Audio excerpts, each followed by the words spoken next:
What a blessing to have you here with us today for this great conference. Our first speaker is Mary Katherine Ham, and let me tell you a little about Mary. You'll be excited to hear her. She's a nationally prominent journalist, author, and speaker, and host of her own lighthearted news podcast, Getting Hammered. As a political commentator, she's brought conservative perspective mixed with a humorous take on politics and pop culture to CNN from 2016 to 2022, and Fox News from 2007 to 2015. She's also a frequent speaker on college campuses on the issue of free speech. In 2016, she moderated an ABC News 2016 GOP presidential primary debate in New Hampshire, which featured 9 candidates. She's the co-author with Guy Benson of End of Discussion, How the Left's Outraged Industry Shuts Down Debate, Manipulates Voters, and Makes America Less Free and Fun, and has written for The Atlantic, USA Today, and The New York Post. She's also spoken and written on her faith in overcoming hardships after the loss of her first husband in 2015. Remarried in 2020, Ham brings a message of resilience and redemption to audiences, and she's a diehard, some of you will like this, UGA football fan. Others won't like that. There you go. There are a little bit of applause. She's a great Southern gal who's close to her family in North Carolina. She lives with her husband, 3 daughters, newborn son, and a very energetic Belgian Merlino. Please welcome Mary Katherine Ham.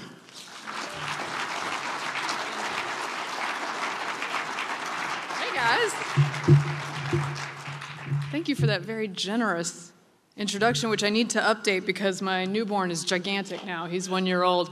So you may have heard and you may remember me from my Fox News days. Thank you.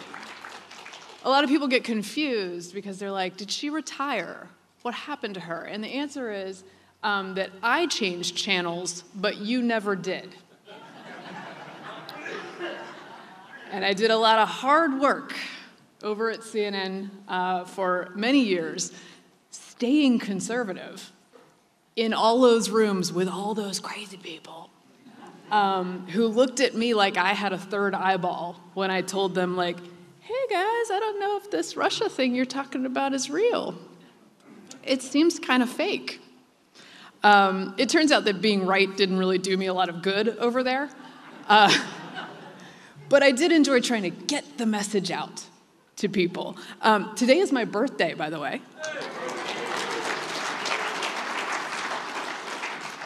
And when I got offered the chance to spend it with the good people of Pennsylvania, I said, absolutely. Absolutely. I drove up from D.C. today because I like to drive in my gas-powered vehicle over long distances and enjoy myself listening to country music. And seeing giant American flags the entire way up, which is a thing that I've lodged a complaint with the administration about because I just think it's a little triggering for people on the publicly funded roadways to be subjected to such things. So I've just put that in. I don't know if there will be a response anytime soon, but I'll keep you posted. I hear you guys are very popular in 2024. It's a big year for y'all. You're like the hottest chick on campus when it comes to electioneering. And your reward for that is that you get a ton of attention from Joe Biden and Donald Trump, which I guess is also the reward if you are literally the hottest chick on campus. Let me put it this way. Electorally speaking, if Pennsylvania were a woman, Biden would be sniffing your hair 24/7. But do you know why Pennsylvania is important? Pennsylvania is important because it is full of normal people. Now, I know there are exceptions, obviously. I'm sure you guys know them intimately. But it's full of normal people, normal families with normal problems, struggling with normal finances. And those are the people to whom politicians, who are often the farthest thing from normal, must speak to. So you have to spend a lot of time with this alien species coming to visit and trying to figure out how to address their problems. Now, don't get too excited, because you guys aren't normal, and neither am I, which is why I'm with you on my birthday, and why you're listening to me on my birthday. There's my long-running metaphor is that people who are very interested in politics are like people who are really dedicated Days of Our Lives fans.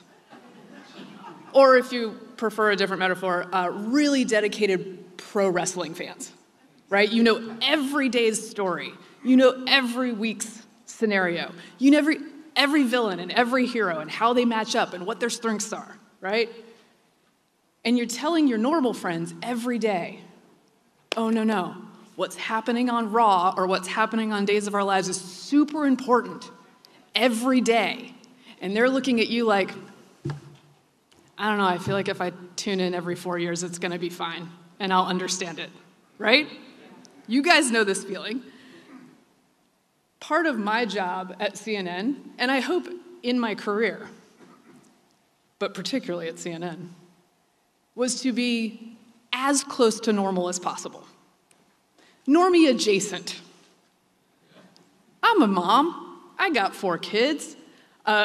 There was a period of time during which I had to purchase health care, like on the healthcare market that Obamacare ruined, right? So I went from saying, hey guys, I think this might ruin this healthcare market to being the person who's paying the price for that. And then I would go on TV and say, hey, by the way, you know the thing that I said was going to happen happened, and now I'm paying the price for it. And first of all, once again, it did not help me to be correct.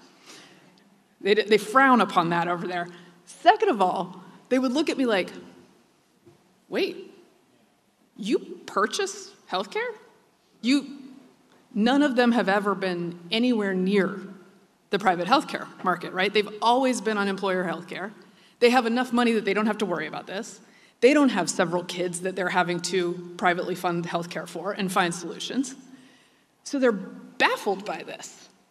But this is a pattern with both media and politicians, is that they don't have to live with the consequences of their policies. They don't have to live with the consequences of their failures. And then I show up as the normie-adjacent commentator and say, hey, a lot of people are actually struggling with this. And they're blown away. Or they just tell me I'm lying. That's a preferred tactic as well. But yeah, I do have 4 kids, which makes me, actually, in Northern Virginia and DC, that makes me weird. People are like, but why? 4 is the number that people start going like, what happened? Or as they call it it's 4 kids, or as they call it in Lancaster, a decent start. By the way, did I look up how to say the name of that city before I said it to you guys? I did.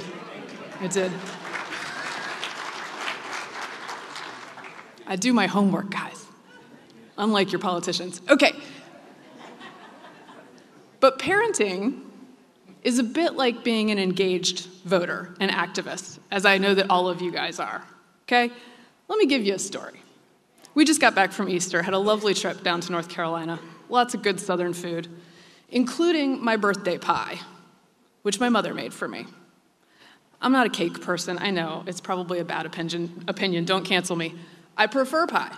My mother sends me back with a pie. It's in a nice little container. She's packed it all up with a ice pack so it's safe. We get back home. We're a big family. We end up in 2 cars. So there's 2 cars that need to be cleaned out of all the nonsense from this trip. And we have this, again, controversial thing that we do, which is that we make our children do things. Particularly in DC, this is weird.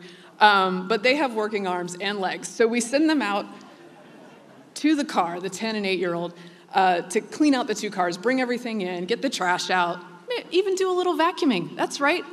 Don't report me to CPS. So they take care of it. They come back inside. The next morning, I look for my breakfast birthday pie, as one does, and I can't find it.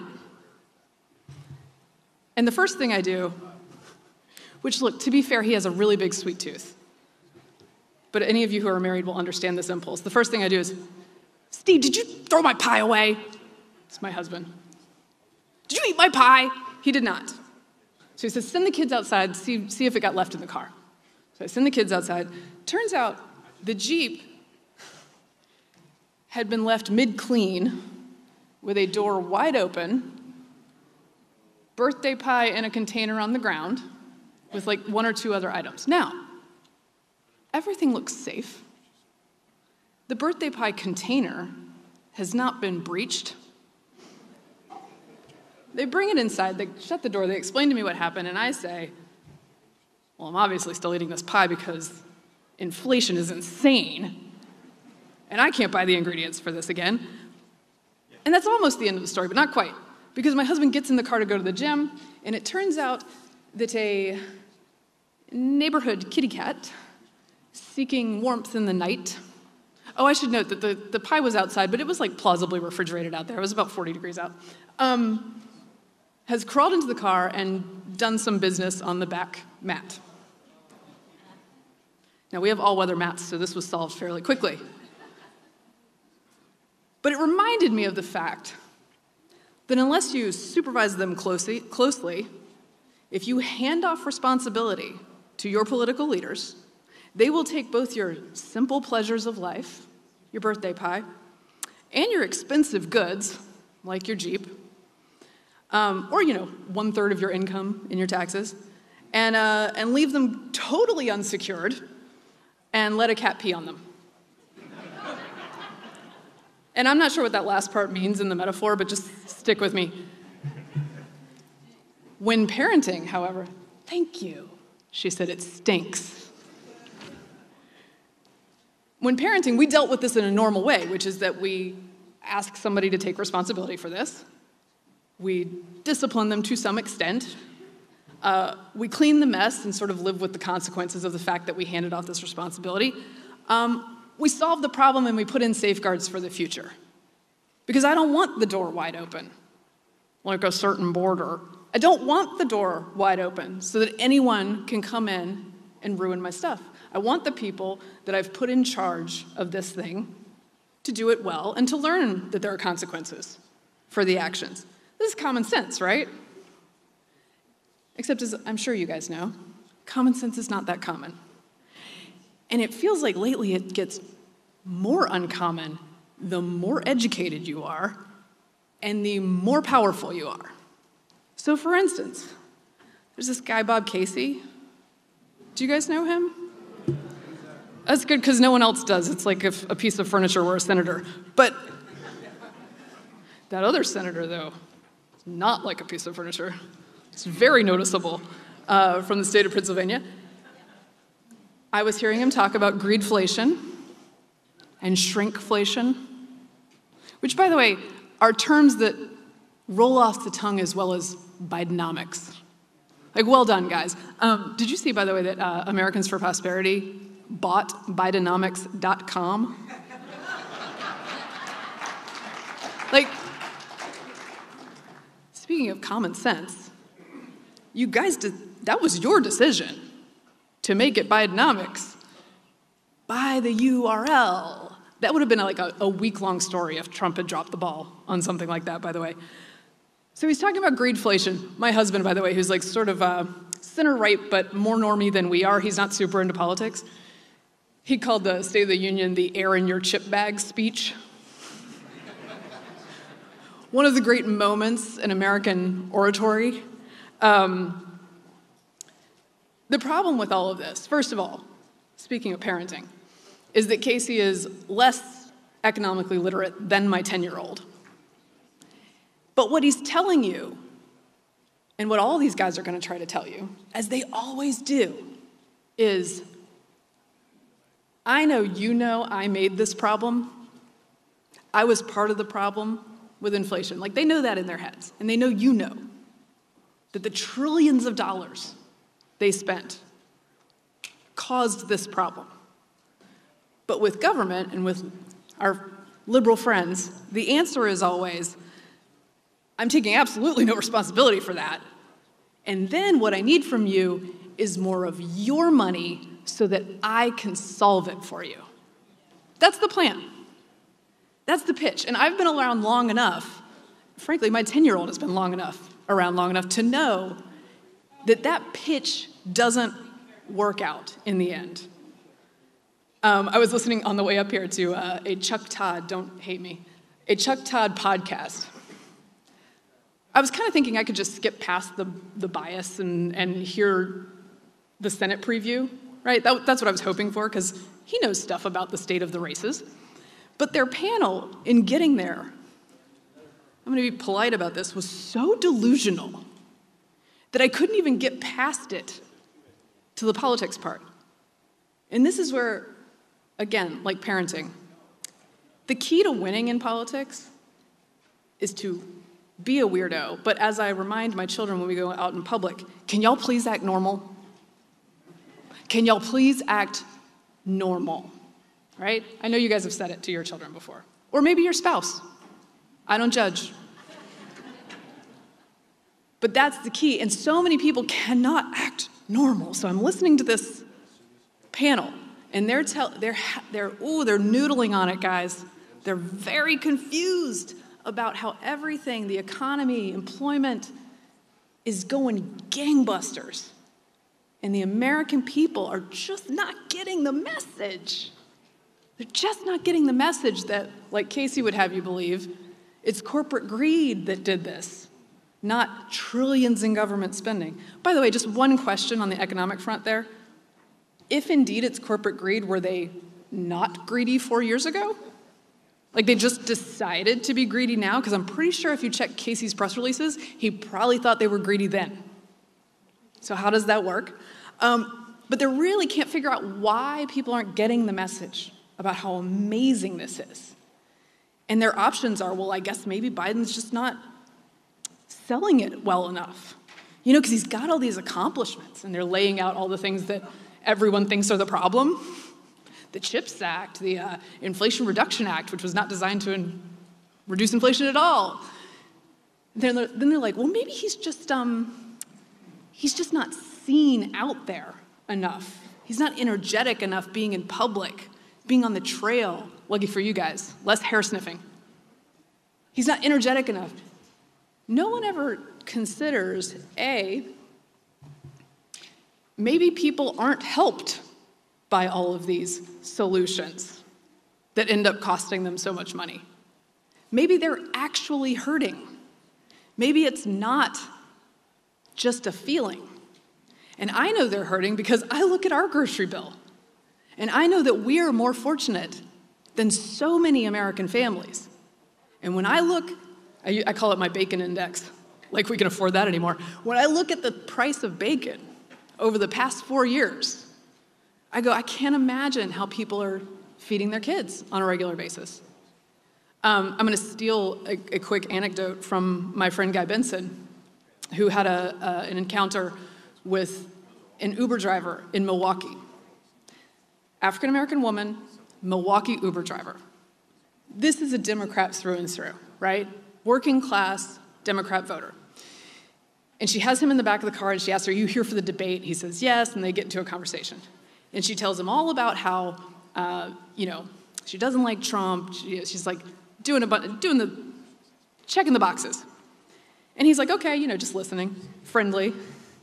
And then he realizes it's all just prelude. It's all just throat clearing to make clear she's not a Trump fan. But then she tells him, I'm driving an Uber to support my mother and my children. So she's got her mom and the next generation to take care of. The prices at the pump mean I make half as much as I did a couple years ago every day. So I'm working more hours to make less money. Chicken costs so much. I can barely get my kid to school in the morning. We're just trying to hold it together.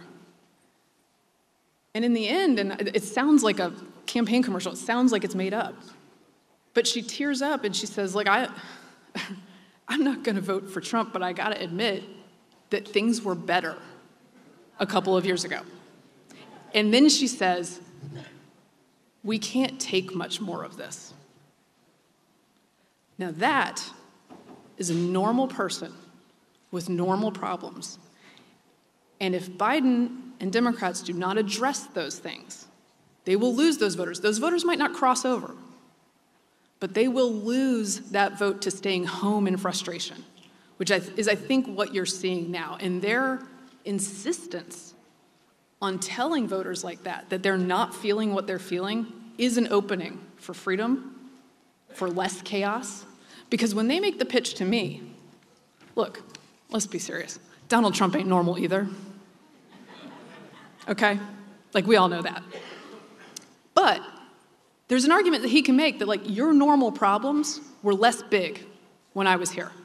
And he can say, and like, as I look around and say all the time, is it normal to not acknowledge, say, the deaths of 13 service members who died in the Afghanistan withdrawal in any State of the Union address in 3 years? Is that normal? Is it normal to say that your son died in combat when he did not? I have many Gold Star family friends, and it's just wrong. He served his country honorably, but he did not die in combat. Is it normal to spend, 650 words on Trans Visibility Day and 48 on Easter? Is it normal to close schools for 2 years for your union buddies, to pay them out, and then point at all of us who said, hey, can we open schools, and call us crazy? Is that normal? Is it normal to, send billions of dollars to Iran while our ally Israel is fighting tooth and nail against Iranian proxies? When I look at that scene, oh, and by the way, is it normal to let, 7 million people in, 10,000 people per day with no idea of what's happening at the border? I was a border moderate. They made me into a hawk. And it's happening all over the country because this was their battle cry, right? It's not normal. That was the battle cry throughout the Trump years. This is not normal. And people know it.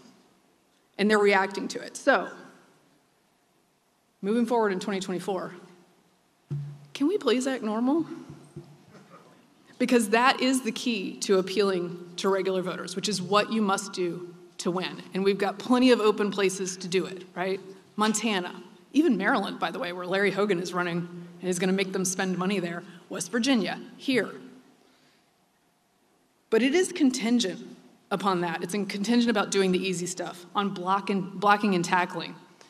Because if you go outside to clean the car and you leave that door wide open and you don't check your work and you don't do the things you need to do, a cat will pee in your back seat. And it will stink. And America deserves better than that. Thank you very much.